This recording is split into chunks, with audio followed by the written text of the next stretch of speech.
it's Ashley.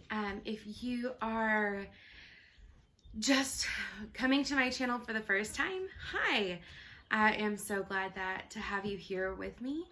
If you're a subscriber, thank you for subscribing. And if you are not a subscriber yet, but you have seen more of my videos, thank you for just coming back and watching them. Today I am going to be talking about my dad, actually. I recorded a video last week, maybe, I want to say. Started editing it, and then some things happened and I didn't get to finish it. So I am recording a brand new video because lots of stuff has happened between recording that video and now, and I just want to put it all out there in one place. So my dad has been diagnosed with COVID-19 or the coronavirus. I have a piece of paper here that tells me like dates so that I don't get anything wrong and I have the right dates to tell y'all accurate information so you can kind of see like the timeline. So on March 18th, my dad woke up on a Thursday and he wasn't feeling good. He was running fever. So he called the doctor's office and he got an appointment to go see. Now earlier that week, my mom went to the doctor's office not feeling good, and she found out that she had strep. So my dad was kind of thinking that him and mom live in the same house, you know, all that stuff. So he was kind of thinking that that he had strep too. So he went to the doctor's office and they did a screening. They tested him for strep. They tested him for flu. Both of those came back negative. So they decided to do a COVID-19 test. Now, one thing that we do know about these tests is that on average, they take about 72 hours before results come in. So Dad was sent home, was told not to leave the house. He was told to wait until he got a phone call letting him know about these results. So that's what Dad did. Dad went home, he was resting. He called me and let me know that he wasn't feeling good and that, you know, everything that the doctor did and what the doctor said. Friday, there was no change. There was no news from the doctor's office. Saturday, things were just starting to change for kind of what we now know as our new normal for right now. So Dad started not feeling good on Thursday, the 18th of March. We are now on Saturday, the 21st of March. It is late. I want to say it is like between 9 and 10 o'clock. If not closer to like the 10 o'clock mark, and I get a phone call from my dad. He tells me, hey, Ashley, the nurse just called and let me know that my test is already showing positive. And this was about 48 hours after, a little over 48 hours or so after Dad's test was taken. So here I am trying to process the fact that my dad has COVID-19. It didn't sink in right away. It kind of took a little bit. I went and I told my husband.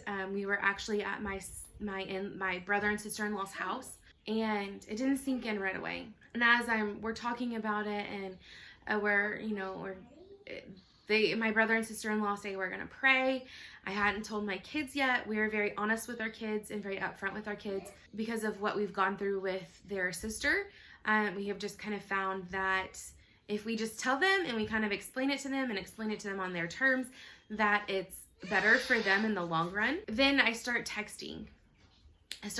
My pastor and his wife and let them know that Dad's test came back positive. And as I'm sitting there, worry starts sinking in. Dad told me on the phone that the nurse told him that he needed, from his doctor's office, told him that he needed to go to the emergency room. But he couldn't, like mom couldn't drive him. He couldn't drive himself. He got to call an ambulance. So Dad called the ambulance, and the ambulance came and got him and took him to the hospital. And we're trying to get, I'm texting my mom, making sure she's okay. I've called my mom. I'm in contact with my mom. I'm sure at some point, My sister texts me, and we start talking about everything that's going on. And Dad goes to the hospital. Mom goes up to the hospital too because she wants to know what's going on.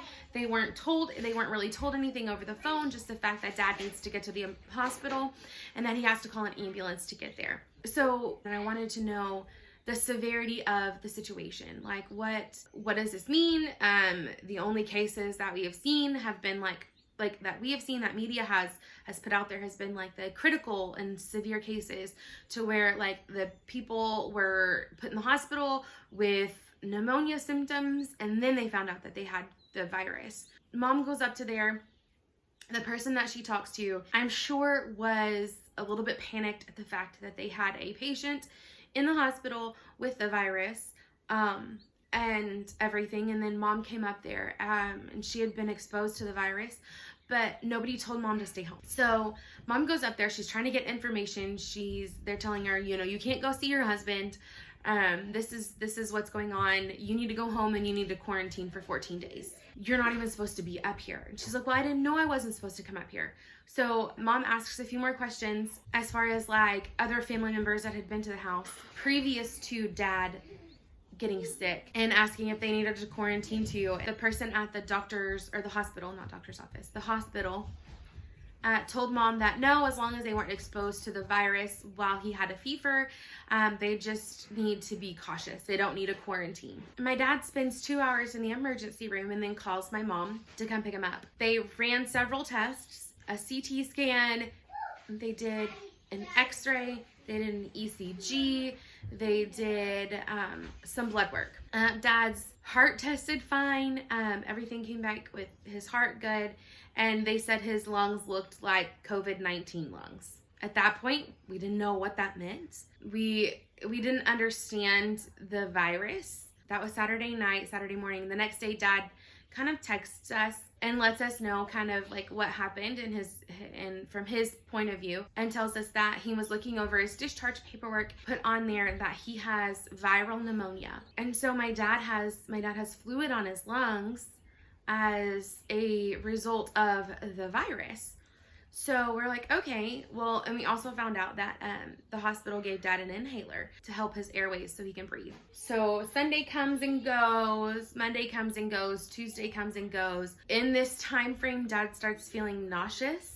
I wasn't contacting my dad because I wanted him to get rest. So I wasn't texting Dad. I wasn't calling my dad because I wanted him to get rest. There was moments where, like, contacting Mom and stuff, that she said his breathing was a little bit better, and then there was moments where his breathing was a little bit worse, and then there was times where he is so nauseous, like even the thought of drinking some water made him feel sick. But I was on the phone with my mom on March 25th that morning. Mom heard Dad on the phone. She listened in and she found out that he was on the phone with the doctor's office. So she said, hey, Ashley, let me let you go. Dad called the doctor's office. I want to see what's going on. Later on, I found out that Dad had called the doctor's office to ask a couple questions. They had left a message for the doctor, and that was like, I want to say like 9 o'clock that morning. By 12:45, Dad hadn't heard anything back. So then I called my dad, and this phone conversation, I could tell that it was kind of hard for Dad to breathe, and he was very short with me. Like, his answers were really short. His patience was really short with me. He was kind of annoyed and agitated that I called him to check on him. I'm just concerned, right? I'm concerned for my dad. I'm concerned that he's not feeling good. And I just want to make sure that the doctor's office is getting back to him in a timely manner.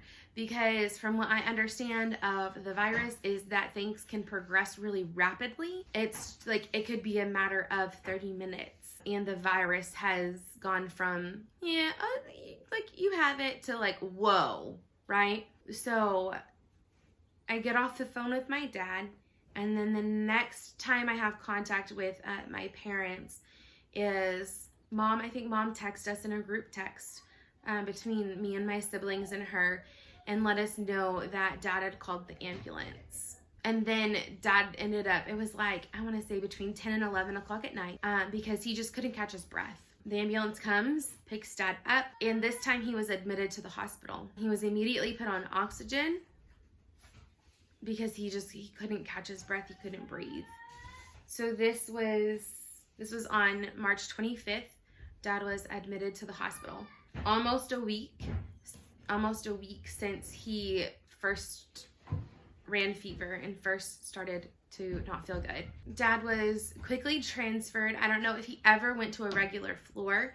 I don't know if during the emergency room, during their evaluation, if they just decided that Dad needed to go to ICU. But whatever the case was, Dad was put in an ICU room on oxygen.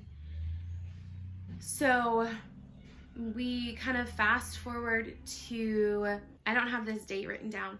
I want to say that it was quite possibly Friday morning, the 27th. So Dad had been in the hospital for 2 days under hospital care in ICU. He had been in contact with Mom through texts and phone calls, and Mom was updating all of us kids. And I want to say that it was on the 27th of March that my dad was intubated because they could not keep his oxygen levels up. So my dad was intubated, and then they did an x-ray the night of the 27th on his lungs. And then they also did another x-ray on the 28th. The difference between the x-rays was great. His lungs at that point were completely full. The virus had infected both lungs and attacked them completely. Dad was having to work really hard to breathe, so they increased his oxygen, and I think at this point Dad was fully relying on the ventilator to breathe for him. His heart was still strong. That evening they talked about transferring him. That morning when Mom talked to the nurse, they talked about transferring Dad to a hospital in the city, in a big city, because we're from a very small rural, I can't say that word very well, part of the state that we live in. So they were talking about transferring Dad up to a bigger city, to a bigger hospital, where they had lung specialists, pulmonologists, and they could be better equipped to handle Dad's care, because our local hospital just isn't equipped to handle really severe cases that need specialists. They ended up making the call to transfer Dad to a bigger hospital where he would have the specialists that he needed to care for him. So Mom got to go up to the hospital and she got to see Dad. Now Mom didn't get to go in Dad's room. She didn't get to touch Dad. She got to stand outside of Dad's room and look in the window and see Dad that way. The nurse let her know that his wife was there, and that she wasn't able to come in the room, but she can see you and she's here. After a little bit, Mom had to sit in a waiting room and wait, and they let her see him one more time before they transported him on the helicopter from our local hospital to one up in a bigger city. Not much has changed with Dad since then. They got to come down a little bit more on the ventilator settings.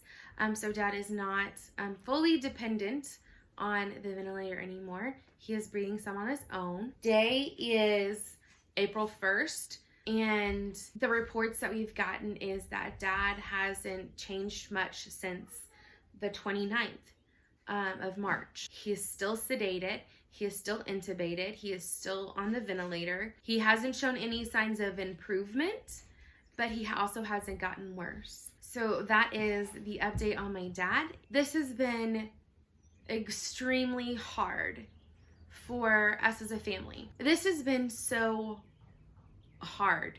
It has been hard in the fact that we can't go see Dad in the hospital. We can't. My dad has been fighting for his life for almost 2 weeks now, and I have to sit at home and I have to wait, and I can do nothing. All my mom wants to do is go be at the hospital with my dad, and she can't do that. My mom has been in her home, self-quarantining, and she's by herself. She has her dog, which we are very thankful for because that gives her a little bit of companionship. My mom is home alone. I can't go visit my mom because I have 4 small children, and I have one, if you have seen any of my other videos that I've started, I have one who has special needs, and if she gets sick, she has a seizure, and her seizures are not very merciful. Her seizures are very aggressive, very life-threatening for her. So I can't risk it. I cannot go sit with my mom. I cannot go hug my mom. I cannot go see my dad. I can call my mom on the phone. We can video chat, but that is the extent of being able to be there for my mom, and that's really hard for me because I have the personality type where I want to help and I want to help people. When my loved ones and those really close to me are hurting, I hurt too. And so this has been really difficult to have to step back and not be able to do what I want to do, to fight against every human nature bit of me to go run and be there for somebody. Now, one thing that this has done, it has brought my family closer. It has opened our eyes to realize that we don't spend enough time on the phone with each other. We don't spend enough time texting each other. We don't spend enough time with each other. So after all this is said and done, I see us having more communication. Let me throw this out there. Staying at home is hard. Being in quarantine is hard. Social distancing is hard. We want to see our people in person. We want to love on our people. We want to do all this stuff. But for the safety of everybody currently, we have to stay at a distance. We have to stay in our home. Unless your family is affected by this virus, you have no room to complain. Yes, it's hard. Yes, it's difficult. Yes, it goes against, this time right now goes against our human nature. It goes against our desires. Yes, this time is uncertain. We don't know what day to day is going to be. We don't know how long we're going to be stuck in this social distancing time. Okay? But I'm here to tell you that if your family is not affected by this virus, you are so blessed right now. You are so blessed. It might be hard, yes, but you have no idea. You have no idea what me and my family have been going through for the past 2 weeks. You have no idea how many times we've cried, how many days I have spent just trying to keep myself busy, because if I didn't, I would sit and I would cry all day long. Because my heart is broken.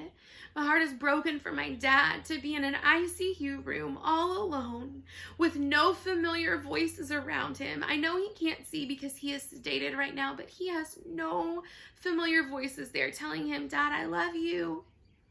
It's going to be okay. You're fighting." And we know it. And we cannot wait to be able to sit with you and talk with you in person again. And we can't wait for you to get better. And we can't wait to spend time with you after all this is done. I can't go and comfort my mom as she has to be alone during this time, as she has to rely on a phone call to the hospital or on a phone call from the nurse to update her about my dad. I cannot go and sit with my mom and hold her hand. I cannot go and hug my mom, and that is the biggest thing that I want to do right now. I just want to go hug my mom. I want to let her know that she's not alone. I want to let her know that I love her so much. And I can't. I've been through some really hard things in my life. Really hard things. Some really, really difficult times. I have had many friends reach out. There's been so many people that have reached out and offered prayers during this time. Thank you. Thank you so much for your prayers. We can feel them. We appreciate them. We cannot express enough thanks and enough gratitude. They mean more to us than you will ever know. All my friends that have reached out and posted on social media asking how my dad is, or reached out and sent messages. thank you. Thank you for reaching out. Thank you for asking how Dad is. Thank you for checking on my mom. There's been so many friends who it's been, hey, how's your dad? But how's your mom? Friends that are asking how I'm doing. Thank you so much for thinking of us. I thank you so much for the encouraging words that have been sent in moments where I needed them the most. My support system is amazing. Even during this time of distancing, and it has been hard, my support system has been there. And I thank you guys for that. Y'all have a great day, and I will see you next time.